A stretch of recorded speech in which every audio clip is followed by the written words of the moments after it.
இப்போ நாங்கள் எங்கே கிளம்பியிருக்கோம்னு பார்த்தீங்கன்னா, நேற்று சொன்னேன் இல்லையா, சுவிட்சர்லாந்துலேருந்து அமுதான்னு ஒரு அக்கா வந்து ஏழைகளுக்கு சாப்பாடு போட சொல்லி பணம் அனுப்பியிருக்காங்க. அவங்க பேரை சொல்லி நாங்கள் இன்றைக்கி அன்னதானம் போட போகிறோம்.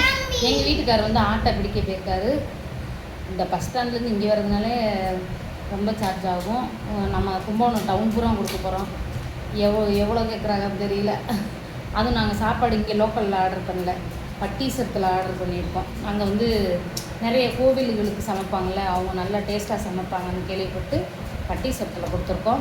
சாப்பாடு வந்ததும் நாங்கள் எல்லோரும் போகிறோம் ஆட்டோவில். உங்களுக்கு அந்த வீடியோ வந்து இன்றைக்கி மத்தியானம் வரும்னு நினைக்கிறேன், பார்ப்போம். உங்களால் முடிஞ்சதுங்க ஒரு சாப்பாடோ 2 சாப்பாடோங்க. நம்ம வீட்டில் ஒரு பிறந்த நாள் காய்ச்சி இப்படிங்கிட்டு கேக்கு வெட்டி கொண்டாடுறோம்ல, அதில் ஒரு 2 சாப்பாடு உங்களால் முடிஞ்சது நீங்கள் வந்து பக்கத்தில் உள்ளவர்களுக்கு செய்யுங்க. நம்ம ஆடம்பரமாக வெட்டி எல்லாரையும் கூப்பிட்டு கொடுத்து இருக்கிறவங்களே வயிறு நிறைஞ்சா எப்படி, இல்லாதவங்க வயிறு நிறையணும்ல. நான் சொல்கிறது உண்மையாக இல்லையான்ட்டு கமெண்ட்டில் சொல்லுங்கள்.